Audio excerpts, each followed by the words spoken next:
The sound of crackling flames and the acrid smell of smoke jolted Katherine Nash awake, her blue eyes flying open to find herself surrounded by rising tendrils of orange and red in the old barn, where she'd been knocked unconscious.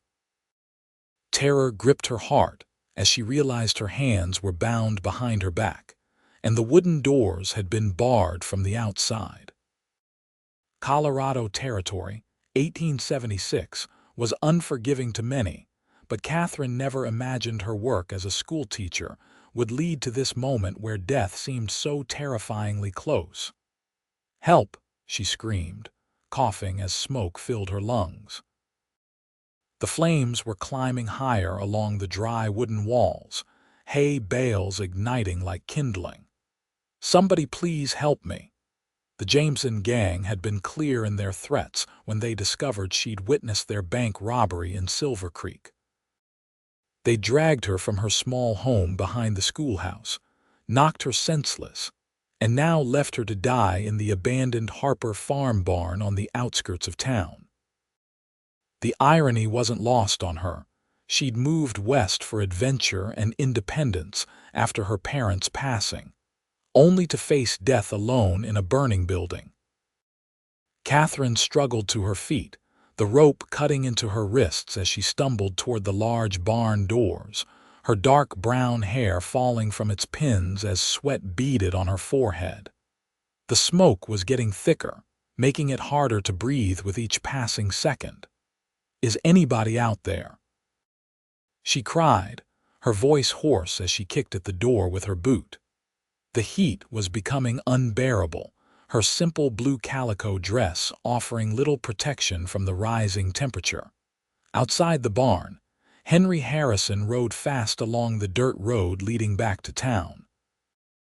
The 30-year-old cowboy had spent the day moving cattle for the Silver Creek Ranch where he worked as foreman. Exhausted and looking forward to a meal and rest, he almost didn't notice the glow in the distance.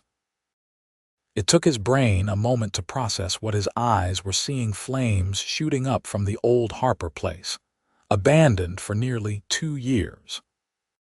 Curiosity might have driven another man to simply observe from a distance, but Henry had seen enough tragedy in his life to know that fire rarely stayed contained.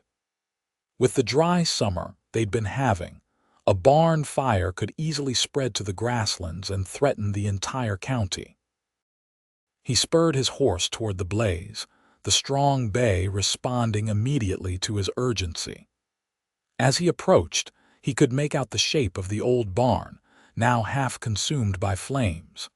Something made him pull up short, a sound carried on the wind that didn't belong to the crackling fire. A human voice, a woman's voice. "Help me, please." Without hesitation, Henry jumped from his horse, tying the reins to a fence post far enough from the fire to keep the animal safe. He ran toward the barn, pulling his bandana up over his nose and mouth as he approached the heat. "Hello? Is someone in there?" he called, circling to the front of the barn where large double doors were shut tight. "Yes, I'm trapped inside," came the desperate reply, followed by coughing. Henry spotted a heavy wooden beam propped against the doors. Someone had deliberately barred them shut. His blood ran cold at the realization that this was no accident. Someone had left a person to burn alive. "Stand back from the door," he shouted, his deep voice carrying through the wood. Katherine pressed herself against the far wall, watching as the doors shuddered with impact. Someone was trying to get in. Hope flared in her chest, stronger than the flames surrounding her. Henry threw his weight against the doors once, twice, then stepped back and delivered a powerful kick near the center where the 2 doors met. The wood splintered but held. He kicked again, ignoring the pain shooting through his leg, focusing only on the desperate cries from within. On the 3rd kick, the wood cracked, the bar on the outside falling away. Henry wrenched the doors open and a cloud of black smoke billowed out, momentarily blinding him. He pulled his bandana higher and plunged into the inferno. "Where are you?" he called, squinting through the smoke. "Here," Katherine cried, stumbling forward, her face streaked with soot. Henry spotted her through the haze and rushed toward her, noticing immediately that her hands were tied behind her back.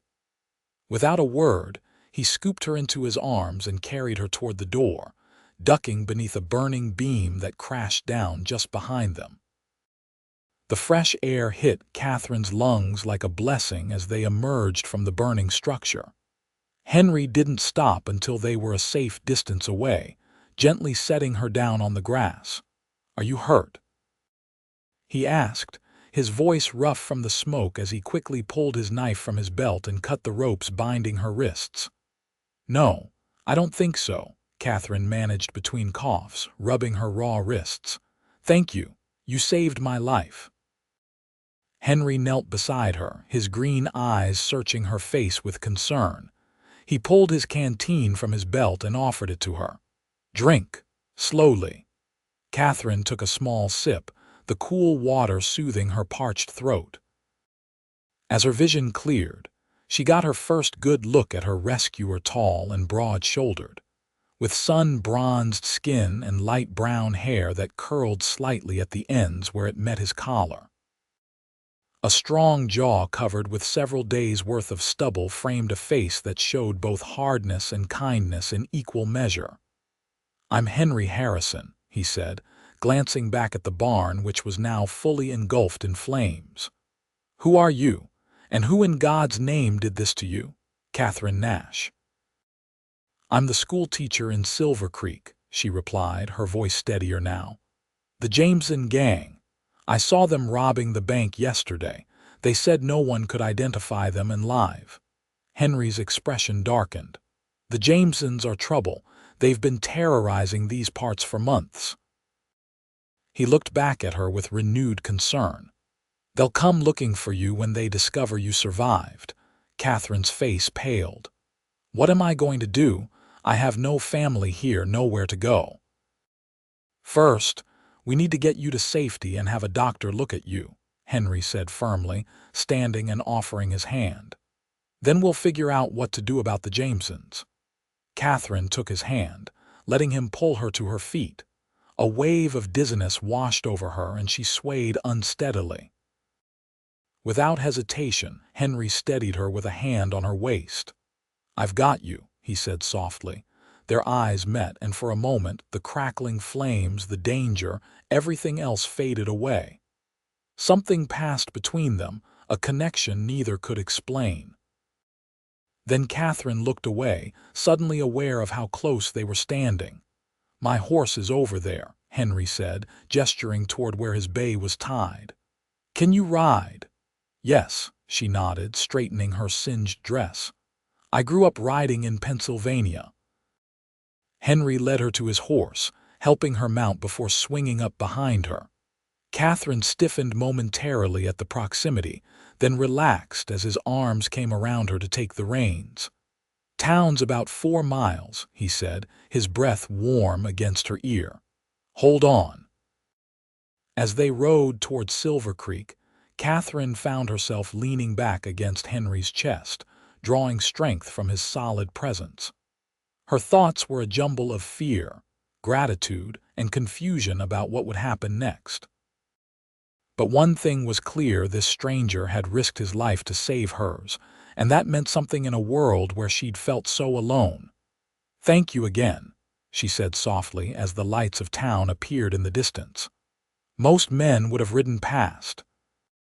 "Most men haven't seen what I've seen," Henry replied, his voice low. "During the war, I learned that walking away from someone in need is something you carry forever." Katherine nodded, understanding in his words the weight of experiences he carried. The Civil War had ended 11 years ago, but for many, the memories remained fresh. They rode into Silver Creek just as the town clock struck 9. Despite the hour, several people were still on the boardwalks, and heads turned as Henry guided his horse toward the doctor's house on Elm Street. "Miss Nash!" exclaimed Mrs. Peterson, the baker's wife, hurrying toward them. "What's happened to you?" Before Katherine could answer, Sheriff Dan Miller emerged from the saloon across the street, his eyes narrowing at the sight of them. "Harrison," he acknowledged with a nod. "What's this about?" Henry dismounted and helped Katherine down before addressing the sheriff. "Someone tried to murder Miss Nash tonight, tied her up and left her in the old Harper barn to burn." "My God," Mrs. Peterson gasped, her hand flying to her mouth. Sheriff Miller's expression hardened. "Who did this?" "The Jameson gang," Katherine said, her voice stronger than she felt. "I witnessed their robbery yesterday afternoon." The sheriff removed his hat, running a hand through his graying hair. "I suspected it was them, been tracking them since they hit the bank." He looked at Katherine with concern. "You're lucky to be alive, Miss Nash." "Thanks to Mr. Harrison," she said, glancing at Henry with gratitude shining in her eyes. "Let's get you to Doc Wilson," Sheriff Miller said, gesturing toward the White House at the end of the street. "Mrs. Peterson, would you mind fetching some clean clothes for Miss Nash?" "Of course," the older woman said, hurrying away. As they walked toward the doctor's house, Sheriff Miller dropped his voice so only Henry and Katherine could hear. "The Jamesons won't take kindly to a witness surviving. They've killed for less." "She needs protection," Henry said firmly. "I can arrange for someone to guard the schoolhouse, but with only 2 deputies, our resources are stretched thin," Miller admitted. "I'll stay with her," Henry said without hesitation. Katherine looked at him in surprise. "You don't have to do that. You've already done so much." "My boss at the ranch will understand," Henry insisted. "Besides, I've been tracking the Jamesons' movements for the sheriff for weeks. I know how they operate." Sheriff Miller nodded slowly. "Harrison's one of the best trackers in the territory. He served as a scout during the war." Katherine studied Henry's face, seeing determination in his green eyes. Despite having just met him, she felt safer with him nearby than she would with any deputy. "Thank you," she said simply. "Doctor." Wilson, a kindly man in his 60s, answered the door himself. His eyes widened at the sight of Katherine's smoke-stained appearance, but he quickly ushered them inside. "My goodness, Miss Nash, what happened to you?" he asked, leading her to an examination chair, while Katherine explained, "Doctor." Wilson checked her thoroughly, treating the rope burns on her wrists and applying salve to a few minor burns on her arms. He listened to her breathing, frowning slightly at the wheeze he detected. "You've inhaled quite a bit of smoke," he said. "I want you to rest for a few days and drink plenty of water. The irritation should subside, but come back if you develop a cough or fever." "She can't stay at the schoolhouse," Sheriff Miller said. "If the Jamesons return, that's the first place they'll look." "She can stay at my sister's boarding house," Dr. Wilson offered. "Martha has a room on the 2nd floor that's currently empty, and there are always people coming and going. It would be safer than being alone." "That's very kind," Katherine said, feeling overwhelmed by the generosity of these people, most of whom she'd known for less than the 6 months she'd been in Silver Creek. Mrs. Peterson returned with a bundle of clothes, and Katherine gratefully changed in the doctor's back room, discarding her smoke-damaged dress. The borrowed clothes, a simple brown skirt and white blouse, were a bit large but clean and serviceable. When she emerged, Henry was waiting alone, the sheriff having left to organize a search party for the Jamesons. "The doctor and Mrs. Peterson went ahead to arrange your room at the boarding house," he explained, standing as she entered. His eyes traveled over her, checking for any injuries the doctor might have missed. "You don't have to worry about me," Katherine said, touched by his concern. "I made a promise," Henry replied simply. "Besides, I'd like to see those men brought to justice." They walked through the quiet streets to the boarding house, a large 2-story building on the corner of Main and Cedar. Martha Wilson, the doctor's sister, greeted them warmly, her gray hair neatly pinned beneath a lace cap. "Everything's ready for you, dear," she said, leading them upstairs. "It's not fancy, but it's clean and safe." The room was small but comfortable, with a narrow bed, a washstand, and a rocking chair by the window. A lamp burned low on the bedside table, casting a warm glow. "Thank you, Mrs. Wilson," Katherine said sincerely. "I don't know how I'll repay everyone's kindness." "Nonsense," the older woman said with a wave of her hand. "That's what neighbors are for." She turned to Henry. "Mr. Harrison, I've prepared the room across the hall for you. I normally don't allow men on the same floor as my lady boarders, but these are special circumstances." Henry nodded gratefully. "I appreciate it, madam." After Mrs. Wilson left, an awkward silence fell between them. Katherine suddenly felt the full weight of the day's events pressing down on her. Her legs trembled and she sank onto the edge of the bed. "You should rest," Henry said softly, stepping toward the door. "I'll be right across the hall if you need anything." "Wait," Katherine called, surprising herself. I just wanted to say thank you again. Not just for saving me, but for staying. You don't even know me." Henry paused, his hand on the doorknob. "Sometimes you don't need to know someone for years to know they're worth protecting." His eyes met hers, and that same inexplicable connection passed between them again. "Good night, Miss Nash." "Katherine," she corrected. "Please call me Katherine." A small smile touched his lips. "Good night, Katherine." "Good night, Henry."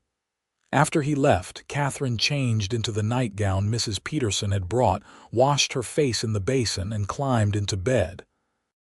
Despite her exhaustion, sleep eluded her. Every time she closed her eyes, she saw flames and felt the panic of being trapped. Instead, she found herself thinking about the cowboy across the hall, his strong hands cutting her bonds, his arms around her as they rode to safety, the intensity in his green eyes when he promised to protect her. In the midst of danger, something unexpected had sparked between them, something that both frightened and intrigued her.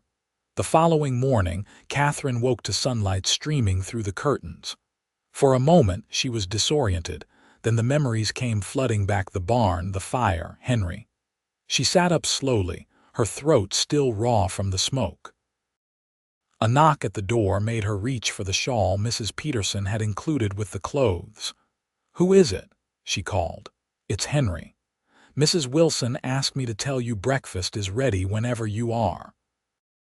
Katherine quickly dressed in the borrowed clothes and opened the door to find Henry waiting in the hallway.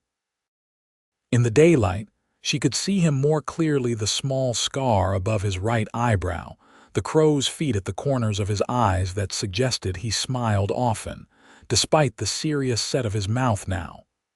"Good morning," she said, suddenly self-conscious under his gaze. "Did you sleep well?" "Well enough," he replied, though the shadows beneath his eyes suggested otherwise. "You?" "Not really," she admitted. "Every time I closed my eyes." "I know," he said quietly, and she believed he truly did understand. "It gets easier with time." They walked downstairs to the dining room where several other boarders were already eating. Mrs. Wilson bustled over, setting plates of eggs and bacon before them.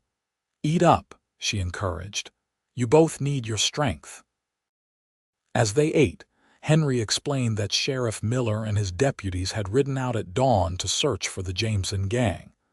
"They found tracks leading west toward the mountains," he said, keeping his voice low.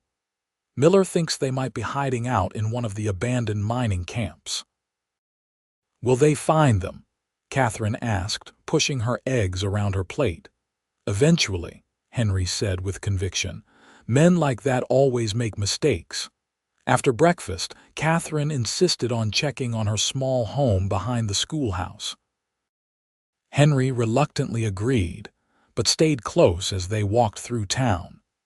Katherine felt the curious stares of townspeople who had clearly heard about her ordeal.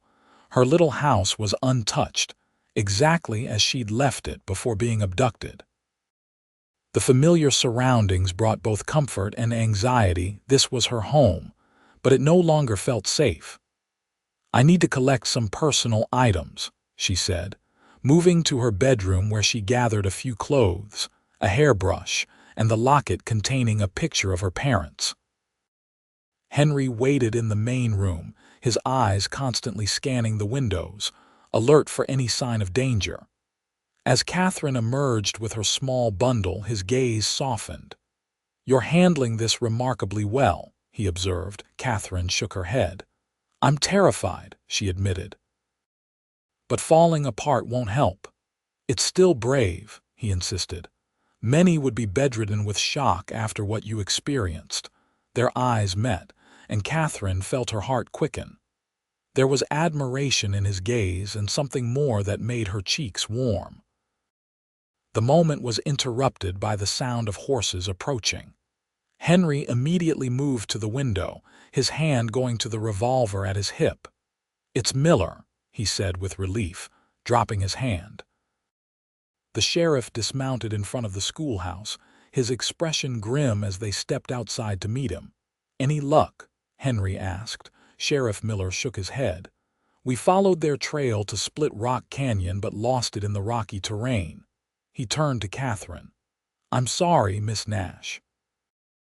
We'll keep searching, but I think it's best if you stay at the boarding house for now." "I understand," she nodded, clutching her bundle tighter. "There's something else," Miller continued. "We found evidence they might be planning another robbery. Papers in their last campsite mentioned the payroll delivery to the mine next week." Henry frowned. "That's a big haul. They'd need to know the schedule." "Exactly," Miller agreed, "which means they either have someone on the inside or they're coming back to town to gather information," Henry finished, glancing at Katherine with concern. The implication hung heavy in the air. If the Jamesons returned to Silver Creek, Katherine would be in even greater danger. "I've sent a wire to the territorial marshal," Miller said. "But it could be days before he responds." "I'll stay with her," Henry repeated his earlier promise. For the next 3 days, Henry rarely left Katherine's side. They took meals together at the boarding house, walked in the afternoons when Katherine felt restless, and spent evenings in the boarding house parlor where Henry taught her to play chess. During these quiet moments, they talked. Katherine learned that Henry had grown up in Missouri, fought for the Union during the war, and drifted west afterward, unable to settle back into his old life. He spoke little of the war itself, but Katherine could see the memories in his eyes when the subject arose. In turn, she told him about her childhood in Pennsylvania, losing her parents to influenza 2 years ago, and her decision to accept the teaching position in Colorado Territory. "I wanted adventure," she admitted with a rueful smile as they sat in the parlor on the 3rd evening. "I suppose I found it. Not all adventures are pleasant," Henry replied, moving his chess piece, "but they shape us nonetheless." Katherine studied the board, then moved her queen. "Check." Henry raised an eyebrow, impressed. "You're a quick study." "I had a good teacher," she smiled. Their fingers brushed as Henry reached to move his king, and neither pulled away immediately. The simple touch sent warmth spreading through Katherine's hand and up her arm. "Katherine," Henry began, his voice lower than before. "When this is over," the front door burst open, startling them both. Sheriff Miller stood in the doorway, his hat in his hands. "They've been spotted," he announced without preamble. "The Jamesons. A rancher saw them camped about 5 miles south of town." Henry was on his feet instantly.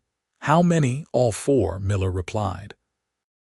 "I'm gathering men to ride out at first light." "I'm coming with you," Henry said firmly. Katherine stood, alarm flashing across her face. "Henry, no, it's too dangerous." "I've tracked men like this before," he said, turning to her. "Miller needs every experienced hand he can get." She wanted to argue, to beg him not to go, but the determination in his eyes told her it would be futile. Besides, Other women's husbands and sons would be riding out too. What right did she have to ask him to stay when she'd known him less than a week? "Be careful," she said instead, her voice barely above a whisper. Henry's expression softened. He reached out, briefly touching her cheek with calloused fingers. "I will." After Sheriff Miller left, an uneasy silence fell between them. The chess game lay forgotten on the table. "You should get some rest," Henry finally said. "Tomorrow will be a long day for everyone." Katherine nodded, though she doubted she would sleep at all. As they climbed the stairs to their rooms, she found herself memorizing everything about him: the breadth of his shoulders, the way he took the stairs two at a time, the stubborn curl that fell across his forehead. At her door, she turned to face him. "Henry?" Before she could finish, he stepped closer, one hand coming up to cup her face. For a heartbeat, they stood frozen, then Henry lowered his head and kissed her. It was gentle at first, questioning, but when Katherine responded, sliding her hands up to his shoulders, the kiss deepened with an urgency that took her breath away. When they finally broke apart, both were breathing heavily. Henry rested his forehead against hers, his eyes closed. "I've wanted to do that since I first saw you in that barn," he confessed. "Even covered in soot, you were the most beautiful woman I'd ever seen." Katherine laughed softly. "Not exactly how I imagined my first kiss." Henry pulled back slightly, surprise in his eyes. "First?" She nodded, a blush staining her cheeks. "I was always too busy with school than teaching. There never seemed to be time for this." He smiled, a genuine smile that transformed his serious face. "Then I'm honored." "Promise me you'll come back tomorrow," she whispered, sudden fear gripping her heart. "Wild horses couldn't keep me away," he vowed, pressing one more quick kiss to her lips before stepping back. "Good night, Katherine." "Good night, Henry." Inside her room, Katherine touched her fingers to her lips, still feeling the pressure of his kiss. In the midst of danger and uncertainty, she'd found something she hadn't even known she was looking for. Dawn came too quickly. Katherine dressed and hurried downstairs to find Henry already in the dining room with several other men, all armed and ready to ride with the sheriff. The atmosphere was tense but determined. Henry stood when she entered, his eyes finding hers across the room. He looked different this morning, harder somehow, like he'd put on armor not just of gun and knife, but of will and purpose. This was the soldier he had once been, preparing for battle. He stepped away from the others to meet her. "Katherine." "I couldn't let you leave without saying goodbye," she said, trying to keep her voice steady. "Not goodbye," he corrected gently. "I'll be back by nightfall." She nodded, wanting desperately to believe him. "I'll be waiting." Henry hesitated, then reached into his pocket and pressed something into her hand. "Keep this for me." Katherine looked down to find a small wooden carving of a horse, polished smooth by handling. "Henry, my father made it for me when I was a boy," he explained. "It's always brought me luck. I'll need to get it back from you." She closed her fingers around the carving, understanding the promise in his words. "I'll guard it carefully." Sheriff Miller called from the doorway, and Henry squeezed her hand once before joining the group of men filing out. Katherine followed them onto the porch, watching as they mounted their horses. Henry looked back, his eyes finding hers one last time before he spurred his horse forward, following the sheriff down the street toward the southern edge of town. The day passed with excruciating slowness. Katherine tried to occupy herself by helping Mrs. Wilson with chores, then spent the afternoon mending clothes that had been damaged in the fire. But her thoughts constantly returned to Henry and the danger he was facing. By late afternoon, dark clouds had gathered on the horizon, and a rumble of thunder echoed in the distance. The approaching storm matched Katherine's growing unease as the hours stretched on with no word from the posse. Mrs. Wilson tried to distract her with dinner preparations, but Katherine found she couldn't eat. She kept the wooden horse in her pocket, her fingers returning to it repeatedly for reassurance. Night fell, and still no riders returned. The storm broke over Silver Creek, rain lashing against the windows as lightning split the sky. Katherine stood at the parlor window, peering into the darkness, jumping at every sound that might be hoofbeats. "They probably took shelter from the storm, Mrs. Wilson said gently, bringing her a cup of tea. "Men know better than to ride in lightning." Katherine nodded, but couldn't shake the feeling that something was wrong. She clutched the teacup with trembling hands, watching raindrops chase each other down the glass. It was nearly midnight when they herded horses approaching at a gallop, splashing through puddles on the main street. Katherine was at the door before Mrs. Wilson could stop her, throwing it open to the storm. Through the curtain of rain she made out several riders, their forms illuminated briefly by lightning. Her heart pounded as she searched for Henry's familiar silhouette. The riders pulled up in front of the boarding house, and Sheriff Miller dismounted first, his face grim. Katherine's stomach clenched with fear as two men carefully lowered someone from one of the horses. "Henry!" she cried, rushing down the steps into the rain, heedless of the water soaking her dress. Henry was conscious but pale, his shirt dark with what Katherine realized with horror was blood. A hasty bandage had been wrapped around his left shoulder, already seeping crimson. "Get him inside," Miller ordered as Katherine reached them. "Doc Wilson's waiting at his office, but we need to get him out of this rain first." Katherine helped support Henry as they moved him into the boarding house. Up close, she could see the pain etched in his face, though he tried to smile when he saw her. "Told you." "I'd be back," he managed, his voice strained. "Don't talk," she said, blinking back tears. "Save your strength." They settled him on the parlor sofa while Mrs. Wilson hurried to boil water and gather clean towels. Katherine knelt beside him, gently brushing wet hair from his forehead. "What happened?" she asked Sheriff Miller, who was removing his dripping coat. "We found the Jamesons where the rancher spotted them," he explained, "but they were ready for us. Ambushed us in a narrow pass." His expression darkened. "Harrison took a bullet meant for young Deputy Collins." If he hadn't pushed the boy aside. Katherine looked down at Henry, understanding dawning, always protecting others even at risk to himself. "The Jamesons?" she asked quietly. "Two dead, one wounded and captured," Miller replied. "One escaped, but with the territory alerted, he won't get far." Relief washed over Katherine, mingling with fear for Henry. "Will he be all right?" "The bullet went clean through," Miller assured her. "Missed anything vital from what we could tell. Doc Wilson will patch him up." Two men entered with a stretcher, and Katherine reluctantly moved aside as they prepared to transport Henry to the doctor's office.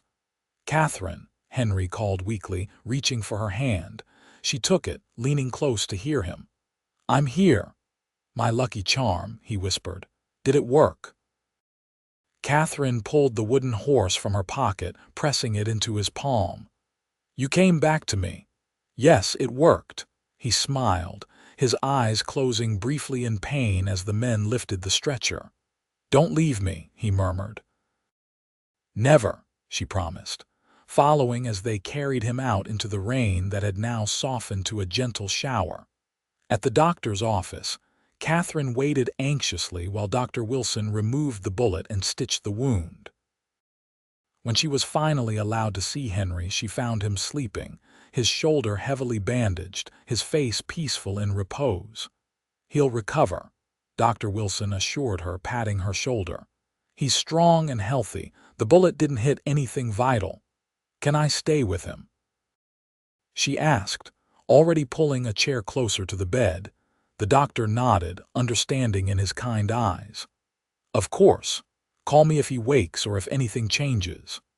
Through the night, Katherine kept vigil, sometimes holding Henry's hand, sometimes simply watching the rise and fall of his chest. As dawn approached, he stirred, his eyes fluttering open to find her beside him. "You stayed," he murmured, his voice rough with sleep and pain. "I promised I would," she replied, reaching for a glass of water and helping him drink. "The Jamesons?" he asked after drinking thirstily. "No longer a threat," she assured him. "Sheriff Miller said you're a hero." Henry shook his head slightly. "No hero, just couldn't let them hurt anyone else." Katherine smoothed his hair back from his forehead. "You're my hero," she said softly. "You saved me twice now." His hand found hers, fingers intertwining. "And you saved me." "How did I save you?" she asked, confused. "I've been drifting for years," he explained, his green eyes serious despite the pain medication Dr. Wilson had given him. "Never staying anywhere, never connecting. Until I found you in that barn." Katherine's heart swelled with emotion. "Henry, I know it's fast," he continued, struggling to find the right words. "We've known each other less than a week, but sometimes a week is all it takes to know." "Know what?" she whispered, though she thought she already knew the answer. "That I love you," he said simply. "That I want to build a life with you if you'll have me." Tears filled Katherine's eyes, spilling onto her cheeks. "I love you too," she admitted. "I think I started falling in love with you the moment you kicked down that barn door." Henry smiled, raising their joined hands to kiss her fingers. "Not the most romantic beginning." "I don't know," Katherine laughed softly through her tears. "There was fire, danger, a dashing rescue." "And a very beautiful damsel," Henry added, his eyes twinkling despite his pallor. "Covered in soot," she reminded him. "Still beautiful," he insisted. Dr. Wilson cleared his throat from the doorway, smiling at the scene before him. "I see my patient is awake and in good spirits." Katherine blushed, but didn't release Henry's hand as the doctor examined his wound and pronounced it healing well. "You'll need to rest that arm for several weeks," Dr. Wilson instructed. "No riding, no heavy lifting." "Does that mean I have to stay in town?" Henry asked, a plan already forming in his mind. "Absolutely," the doctor confirmed. "I want you where I can keep an eye on you. Then I'll need a place to stay," Henry mused, glancing at Katherine with a gleam in his eye. 2 months later, on a crisp autumn day, Henry and Katherine stood before the reverend in Silver Creek's small church. Katherine wore a simple white dress sewn by Mrs. Peterson and the other ladies of the town, while Henry looked handsome in a new black suit, his arm finally healed enough to remove the sling. "I now pronounce you husband and wife," the reverend declared to the packed church. "You may kiss your bride." As Henry's lips met hers, Katherine thought of the journey that had brought them to this moment, from a burning barn to a new beginning. In the terror of that night, she'd found not just a rescuer but a partner, a love she hadn't known she was seeking. Sheriff Miller, serving as best man, was the first to congratulate them. "Never seen a man heal so fast," he teased Henry. "Must have been the good nursing." Henry laughed, his arm securely around Katherine's waist. "Best medicine in the territory." Later, as they danced at their wedding celebration in the town hall, Henry pulled Katherine close, mindful of his still healing shoulder. "Happy?" he asked, his green eyes searching hers. "More than I ever thought possible," she replied honestly. "What about you? No more drifting?" "I've found my home," he said simply, kissing her forehead. "Right here with you." As the seasons changed and years passed, their love only deepened. Henry took a permanent position managing the largest ranch near Silver Creek, while Katherine continued teaching, eventually opening a larger school as the town grew. They built a house on the edge of town with a wide porch and room for children, 2 boys and a girl who came along in the following years, each with their father's green eyes and their mother's determination. And on the mantel in their home sat 2 treasures, a small wooden horse and a charred piece of barn door reminders of the fire that had brought them together and the love that had risen from the ashes.